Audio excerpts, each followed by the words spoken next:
Hey everyone, it's Lawrencemak here, real estate broker out of Mississauga and Toronto and founder of Real Estate Rookies. And I'm here again with Bita Di Lisi from Stonegate Legal Services. How are you doing, Bita? Hi, good morning, Lawrence. Good. How are you doing? I'm doing amazing. So last session we were talking about selling a tenant property. And today I thought we would just talk about getting back to the basics about landlord and tenant matters. So good morning, everyone. It's Bita Di Lisi here. Thank you so much for taking time out of your Monday morning. Today, we're going to be talking about back to basics, what all realtors need to know about landlord and tenancy matters.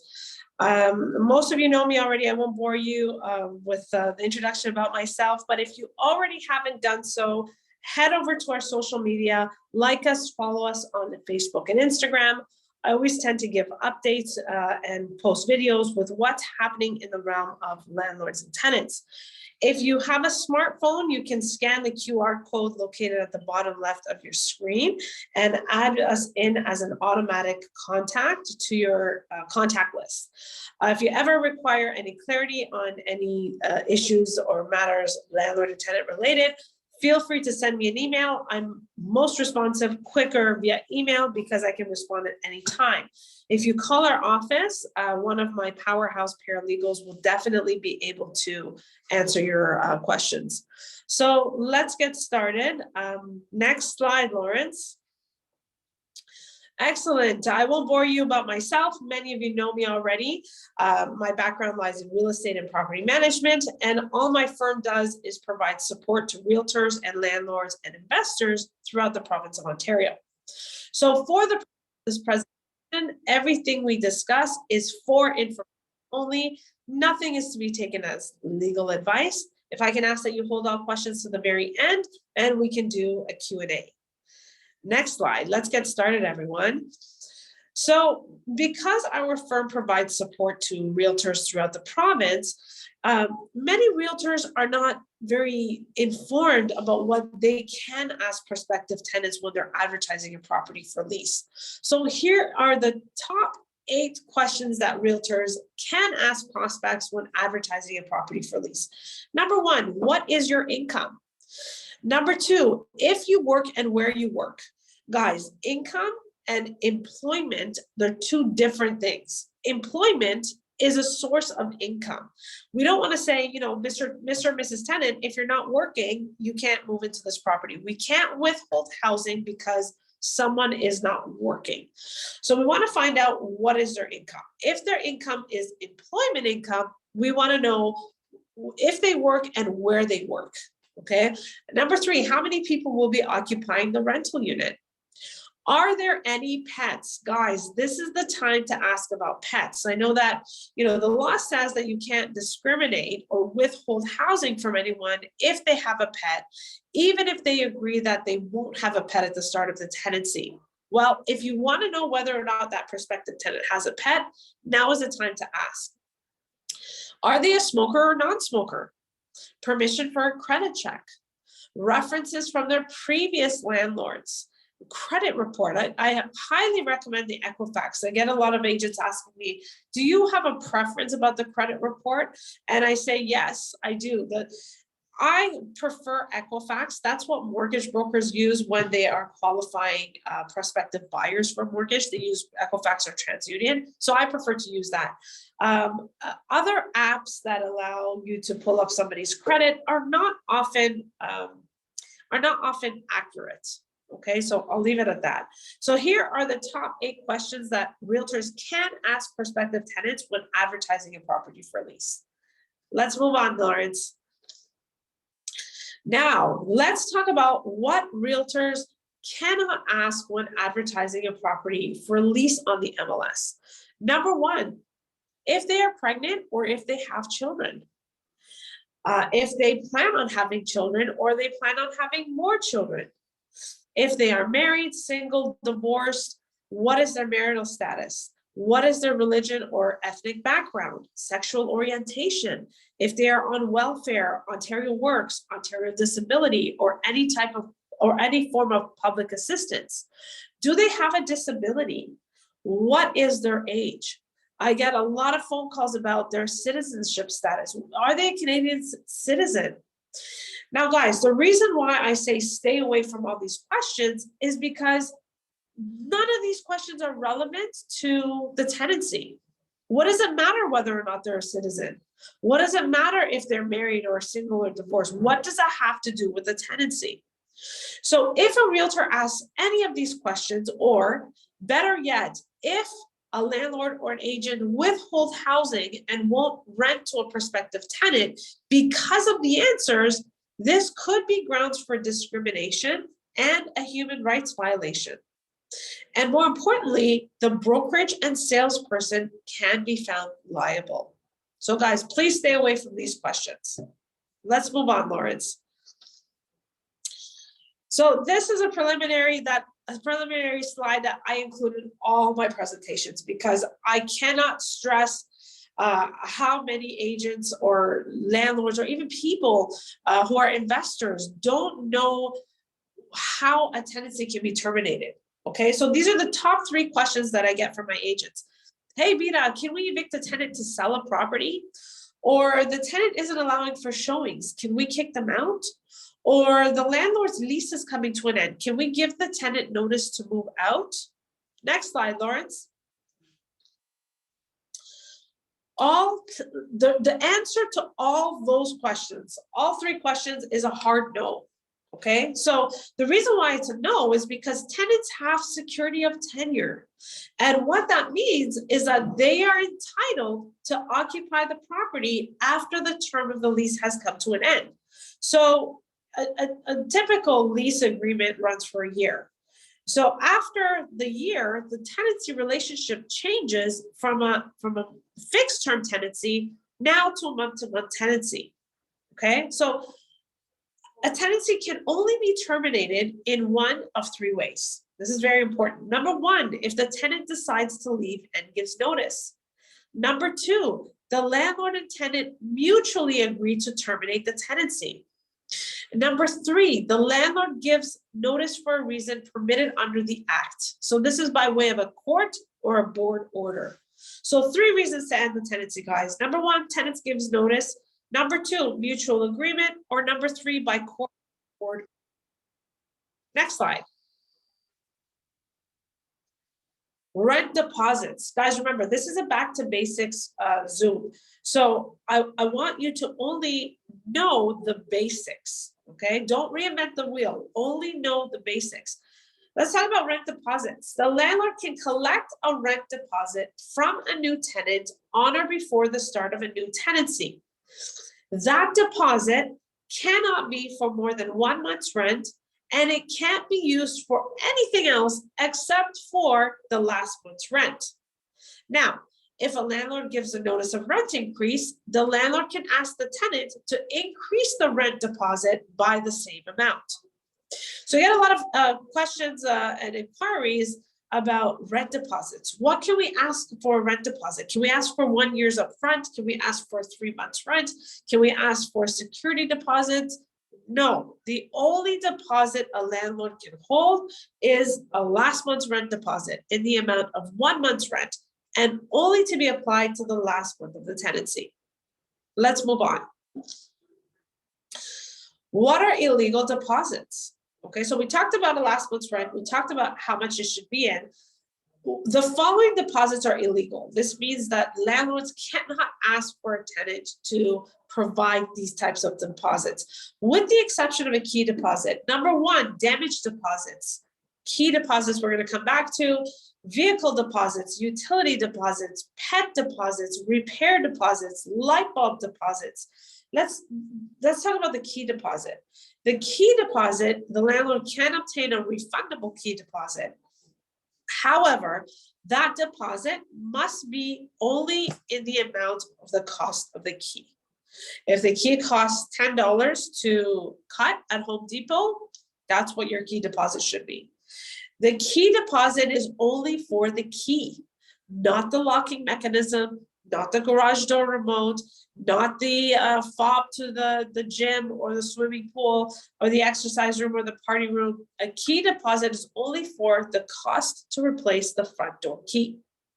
Any other deposit requested other than a last month's rent deposit is an illegal deposit. Let's move on.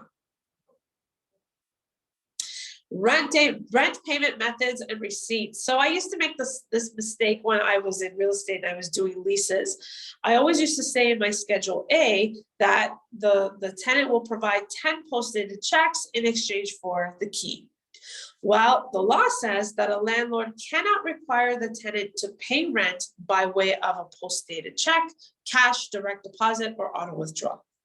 The landlord must provide a receipt for any rent payment, rent deposit, or any other charge upon request by that tenant. The landlord must provide former tenants with a receipt if that former tenant asks for one within 12 months after the date of their move out or after the date of the termination of their tenancy.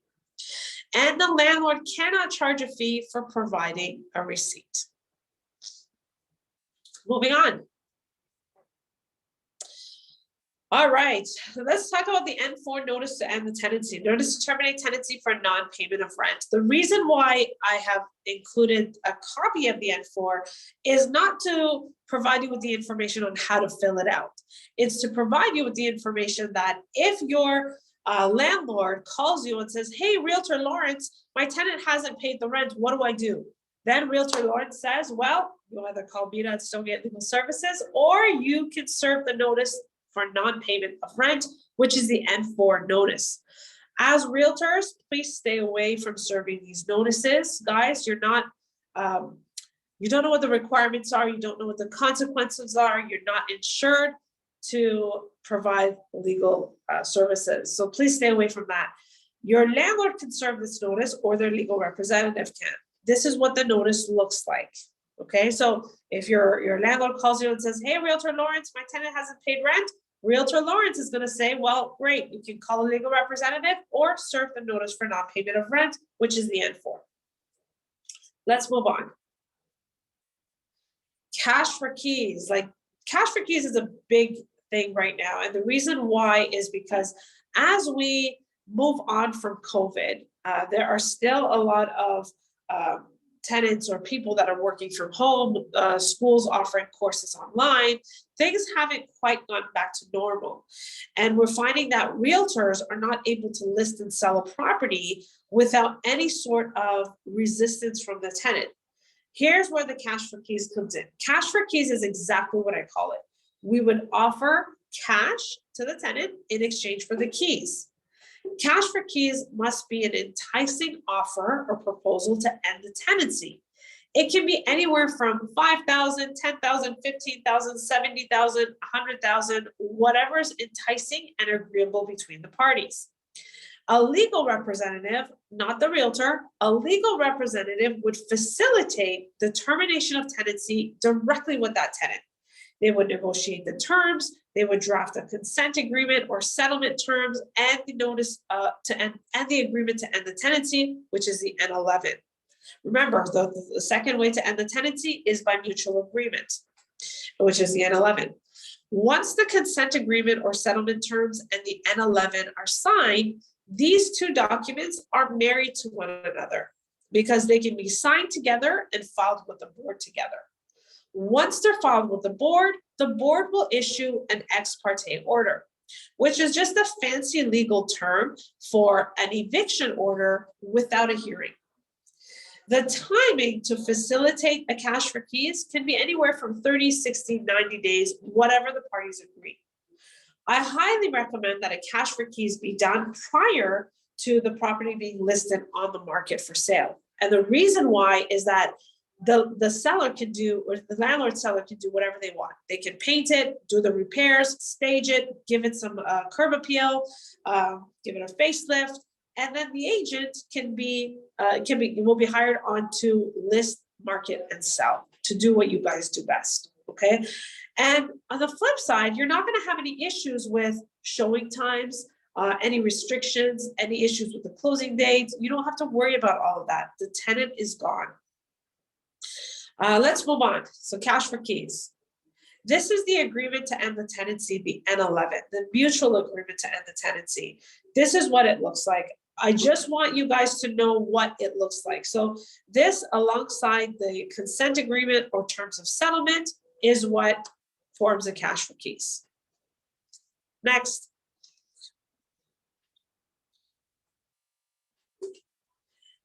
So let's talk about the consequences on the N11. The N11 must be completed properly, dated, signed, all the information must be correct.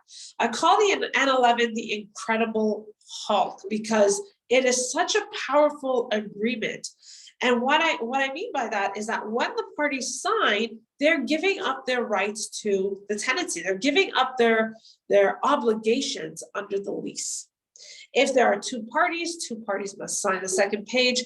Any errors will result in the board not issuing the ex parte order. And instead, they will hold a hearing date, which is what we want to avoid. So if the N11 is done incorrectly, guys, you're not going to get the order. Okay, so the ex parte order, just remember, it's a fancy legal term for an eviction order issued by the board without a hearing. Next slide. Quick question about how long does it take for the hearing date that you've been seeing nowadays? So on an N11, if the tenant decides to dispute it for whatever reason, if there's an error, if they change their mind, they can put a stay on the order. And to stay the order, the board will hold a hearing. That amount of time will take anywhere from about 3 to 4 months.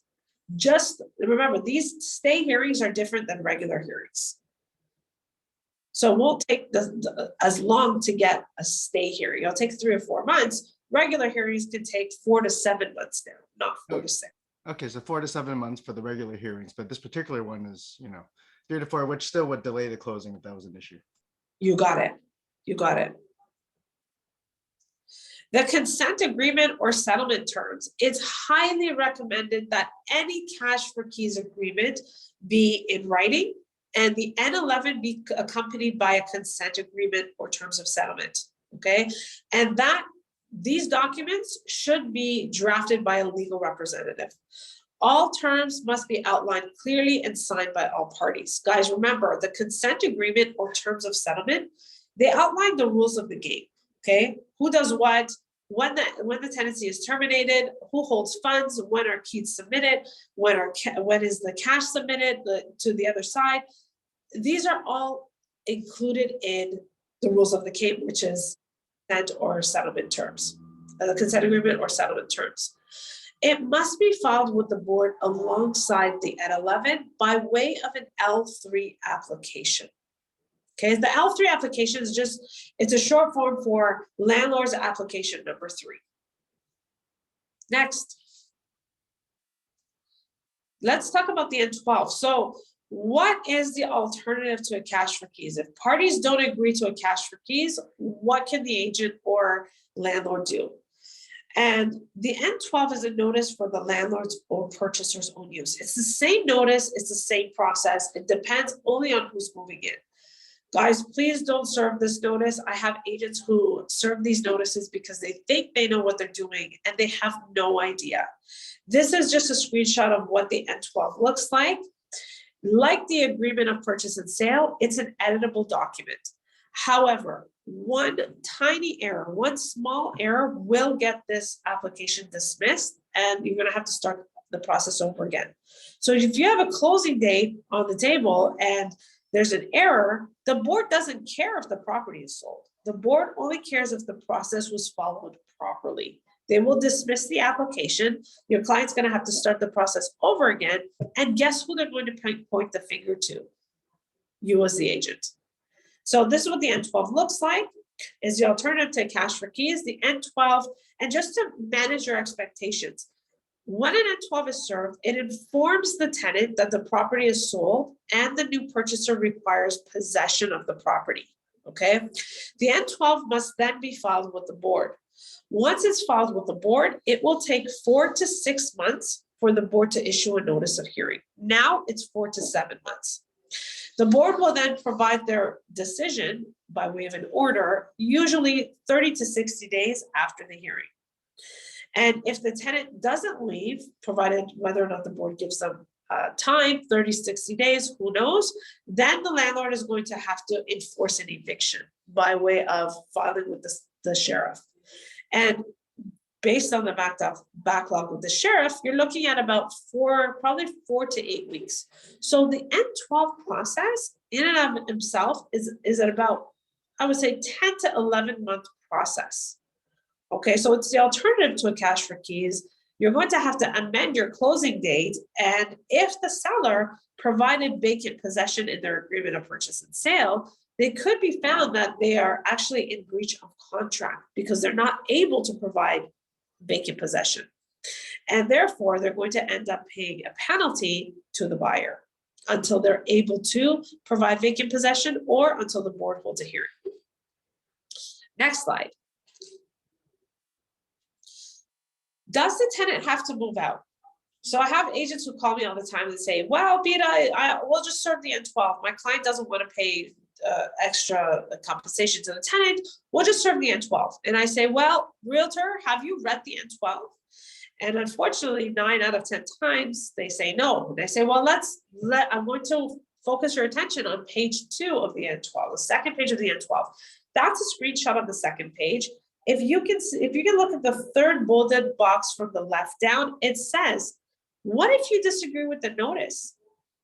And to the right of it, it says, you do not have to move out if you disagree with what the landlord has put in this notice. If the tenant wishes to dispute this notice, guys, they are not obligated to move out of the rental unit. They can remain in the unit until a hearing date is held. Okay, remember, the agreement of purchase and sale is not relevant to the tenancy. The tenant does not owe a duty of care to the buyer, right? Only the seller does. So therefore, only the board can end the tenancy. If the tenant decides to leave earlier, however, than the termination date on the N12, then the landlord must provide a refund of any extra monies, rent, or deposits in their possession, as well as the 1 month's rent deposit. And guys, this is why I say, please, guys, please stay away from serving these documents. You don't know the requirements or consequences. Next.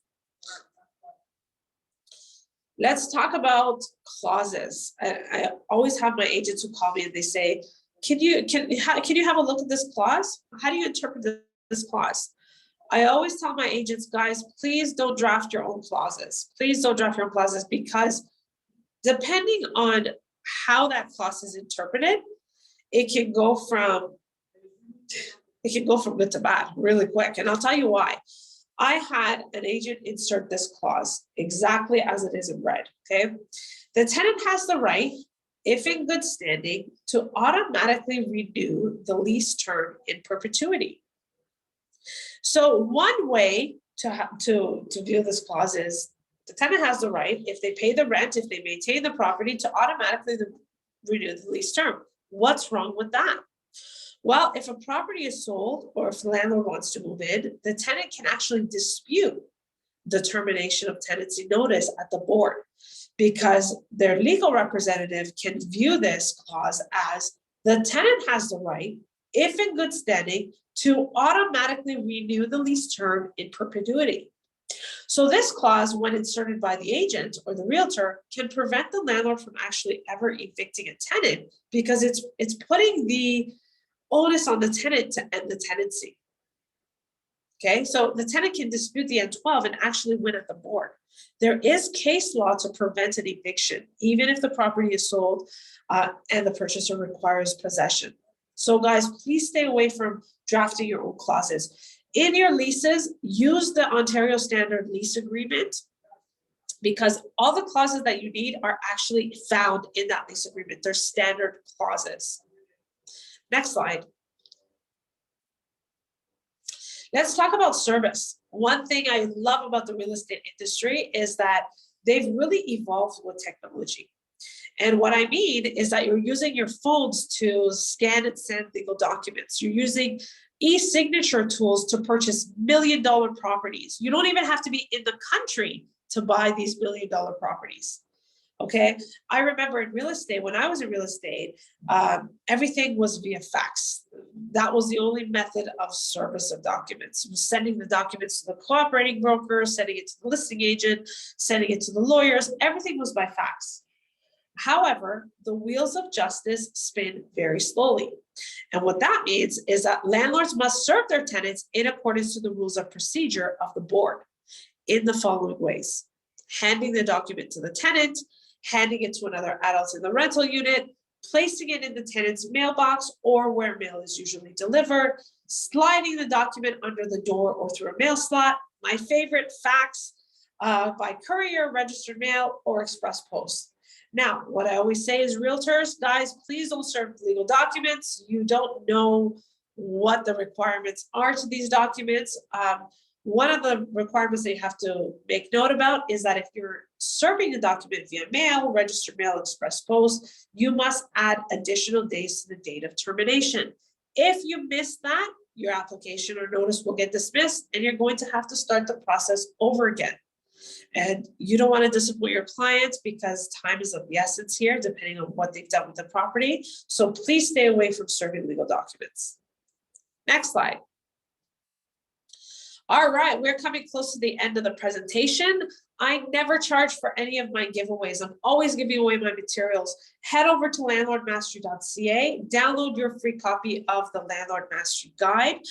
This guide gives you access to a Google Drive. You can find the Ontario Standard Lease, the updated version on it, scripts, forms, other agreements, notice of entry. It's a good, useful tool that you can use in your business, or you can forward it to your clients and they can use it in theirs. Next slide.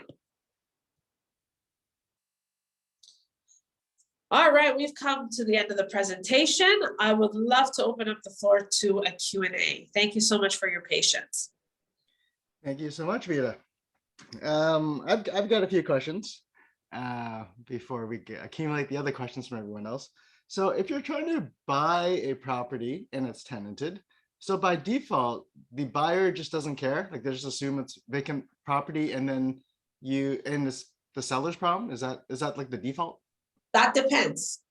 Okay, so let's talk about that. The buyer has two choices. They can either assume the tenancy, or they can close on the property and then serve notice, or they can do cash for keys, or they can put it in the seller's court and they can do cash for keys. So depending on what clauses in the agreement of purchase and sale, the buyer agrees to assume the tenancy, or the buyer agrees to instruct the seller to serve notice, to terminate tenancy, or do cash for keys because the buyer requires possession. Okay, so by default though, with the APS, it just basically says that vacant possession is promised to the buyer. So if that's the case, by default, the buyer just assumes they're going to get empty property, and however you deal with the tenant is your issue. Is that the default case? No, well, as a seller, yes, you're right. Like as a buyer. So if I'm trying to buy a property and there's a tenant in there, I'm just assuming that I'm going to get vacant possession. I don't have to write down anything in like special to say I'm going to get vacant because it's already like on page 2 or whatever, the APS or whatever. Correct. The page 2 of the agreement, clause 2 of the agreement of purchase and sale, it already has this. The last sentence on the first page, it actually states the seller agrees to provide vacant possession otherwise provided for in this agreement. So if an agent misses that clause and the property is tenanted and there's nothing directing the seller what to do, they will come to know that they've actually agreed to vacant possession. Right. So at which point the seller's pretty much got to buy out the tenant, cash for keys, or get sued, or whatever that case is. So that'll be the default. This is a misconception that I hear a lot. But I provided them notice, right? So usually you put in the clause in there that, you give them 60 days notice or whatever it is as a clause, and then I guess you assume it's all hunky-dory. But in this particular case, you don't, because as the landlord owner, you still have to go through the process of eviction. Is that correct? Right. So you can either end tenancy by mutual agreement or go through the board. Okay. And then if you're assuming the tenant, I guess what's your recommendation on assuming the tenant? Get a copy of the lease and get a copy of a signed tenant acknowledgement. Okay. So the lease is the tenancy perspective from the landlord. The tenant acknowledgement is the tenancy perspective from the tenant. The landlord will provide you with the lease. The tenant will confirm what the rent is, who are the occupants, who are the tenants, and make sure these two documents match. And then if they do, then I guess it's okay to just assume them. But what if like the information is different, 1 month down the road and like, hey, they promised me whatever it was, or the rent's only this much or whatever. At that point, what happens? Well, that's why you have to make sure that the agent does their due diligence, or the buyer does their due diligence and obtains the tenant acknowledgement. Because in the tenant acknowledgement, it'll confirm what the rent is. Does that rent match the lease? Who are the other tenants? Why is there one person on the lease and two people on the tenant acknowledgement? Did the landlord agree to having a second person? Are there any outstanding judgments? Are there any LTB matters pending? Like, these are all things that you can ask for in the tenant acknowledgement, and they can get a copy of the tenant acknowledgement in the landlord mastery drive. But then after pretty much you take over the property and the tenant, then I guess it's yours at that point. Good. That's correct. That's correct. So I guess it depends on your level of risk, or if you just want, I mean, That's maybe they're paying more than the market rate kind of thing, and they've been a good tenant. They've been there for like 10 years. You're like, maybe I'll take them over kind of thing. And you know what, Lawrence, I always say, I never discourage buying. Real estate is the best investment. I'm a landlord myself, so don't feel discouraged because that property is tenanted. If you love the property, if the future numbers will make sense, don't feel discouraged. Buy that property. We will be able to end the tenancy somehow.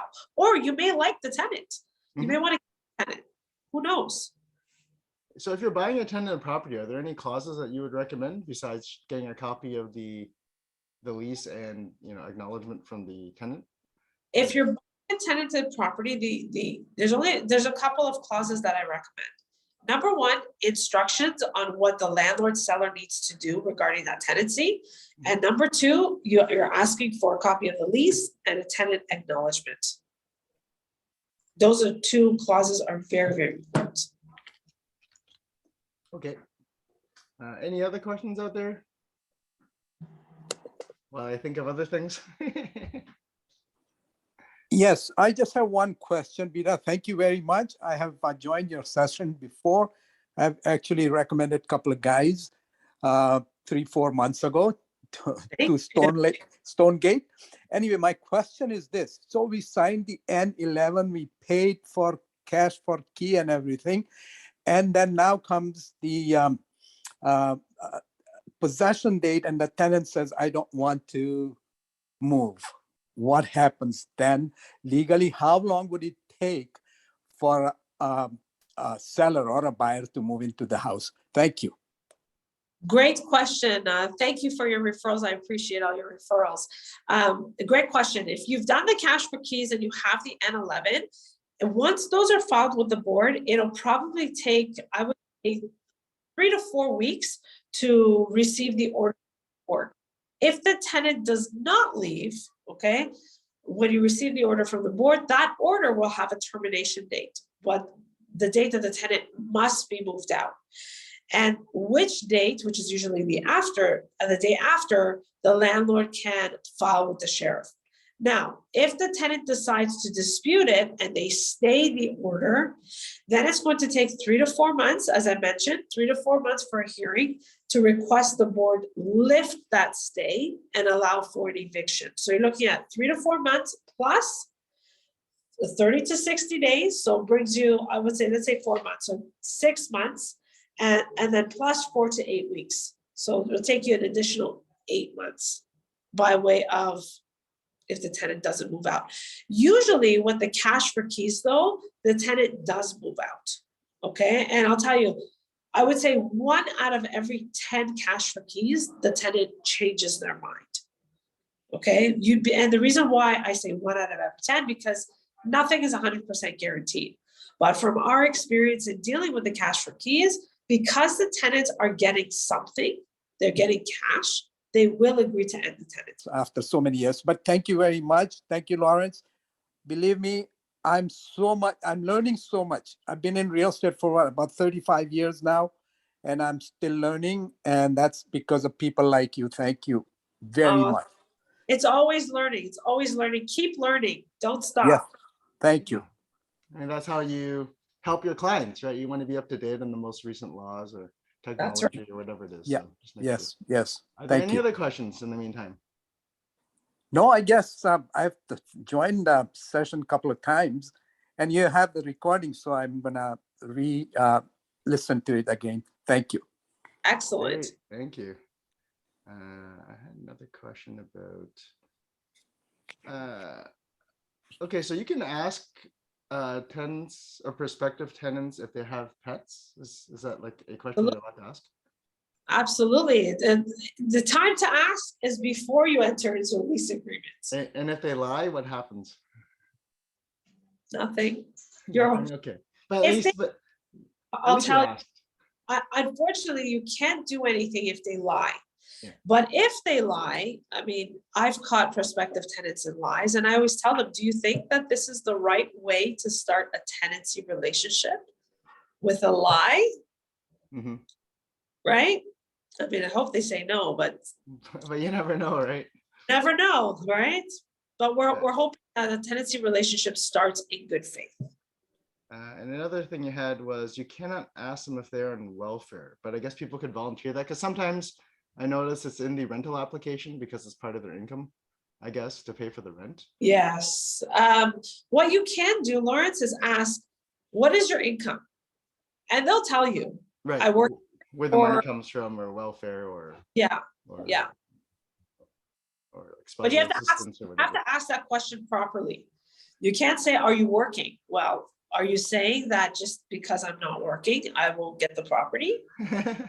Right? Got it. And I'm also talking from my own experience as a landlord. So I'm like you guys, right? I'm a landlord myself. I'm an agent myself. I was an agent myself. So I know exactly what realtors are coming through, are going through, and I know what landlords are going through. So I'm also talking not only with my experience in dealing with my clients and agents, but my own experience. One more question, Sure. Bita. Yeah, So go ahead. when you work for the landlord and the tenant agrees to pay last 4 or 6 months rent ahead of time, they agrees. It's not demanded, they agreed. And, they provided that extra 5 months or 4 months rent, and then the tenant moves in. And now tenant goes to LTV and says, well, I want my money back. Although it was in the lease agreement, they agreed to pay that. What happens then? Do you have to give them that money back or you don't have to? Thank you. Well, that's a great question, but guess what's going to happen? Guess who's going to give whose money back? Guess Yeah, who's I in guess trouble? the tenant will get his money back. Yeah, because I'll tell you, deposits, the term deposit is for future use. Right. A landlord and tenant can agree to prepaid rent. Prepaid rent is rent to be used in the future, but not the last 4 months of the tenancy. The Right. first 4 months, that could be used. They could be okay. But I'll tell you, a lot of tenants are agreeing to pay a future deposit, but then are bringing applications to the board because the only way that they would have been able to get that property is if they provided that deposit. Right. Thank you. Right. So from a practical point of view, KM, the way I do it is I just specify the month number. And if it's month number 2, 3, and 4, by the time anyone argues about it, like you're done month 4, like it doesn't matter anymore. So that's what I usually try to do, if possible. Like, I mean, obviously, unless the landlord or the listing agent is particularly aggressive, but otherwise it's like, if you prepay for month 2, 3, and 4, by the time you're done, it's like month 5, it doesn't matter, right? So what are you arguing about? So anyway, You're giving secrets, Lawrence. I'm sorry, what was that? I said you're giving away your secrets. Yeah, that's okay. I don't mind giving away my secrets. That's a great strategy. And you're right. By the time you get to a hearing, they would have already used it. Yeah. So like, it doesn't matter for anybody. Like, so That's they can right. argue if they want, but who cares? Right. But it's different if you're doing month 10, 11, 12, or the last 3, which is going to be 3 years from now, then I don't know. It's a little dicier. You got it. But if that's the case, I like to still specify the month number. I don't like the last 3. I like month 10, month 11. And then Yeah. worst case, maybe they fight or not, but then by the time the year is over, I mean, they're still paying for it anyway. So it's Correct. not terrible. But if it's like the last 4 months indefinitely for like 5 years, it's kind of weird. That's great, Lawrence. Yeah, hope that helps. Another question. Can we ask about bank accounts? Well, really. If you ask for bank account information, it's a landlord can ask for it, okay? But the tenant does not have to provide it. Mhm. Okay, I mean, how much money I have in my bank account? What does that matter? I can show you what I have today, and then tomorrow I can go out and buy a Dyson vacuum and not have it. Buy a boat or something, like whatever. It's not relevant. Just stick to what is relevant. Okay, it's highly unlikely that they'll be employed today and not tomorrow, right? Stick to what is relevant. But as a tenant, you can like volunteer that information, I guess. You can. I've had tenants for on my own. I've had tenants volunteer and show me their bank account. I don't care about what's in there. I don't care if there's $1 million in there or $5 in there. I wanted to see their consistency in paying their monthly rent. And that was because they didn't have a credit. They didn't have a credit report to show me. So they said, well, what if we provide you with our bank account information and you can see the date that the rents were deposited for our previous landlord? And I was okay with that. Okay, that makes sense. And lastly, what about guarantors? What is Oh. your opinion about guarantors and the best way from either the tenant side or the landlord side? I don't like guarantor agreements at all. Let me tell you why, for a few things. Number one, the landlord and tenant board resolves disputes between landlords and tenants. What is the guarantor? They're not a landlord. They're not a tenant, right? Number two, the small claims court does not have the jurisdiction to decide between landlord and tenant matters, right? So they'll throw that matter out and then you have to go to the board. Well, the board resolves disputes between landlords and tenants. The guarantor is, who is the guarantor, right? I see. So the only way would be if the guarantor was, I guess, on title as a tenant. Bingo. Yeah. Put the occupancy does not have to be a requirement to a tenancy. Mhm. Add that person as a tenant. So that would be the best way. And Yeah. you mentioned there's a small claims court. You can't like sue your tenant for any damages or anything, or just only in certain matters you can.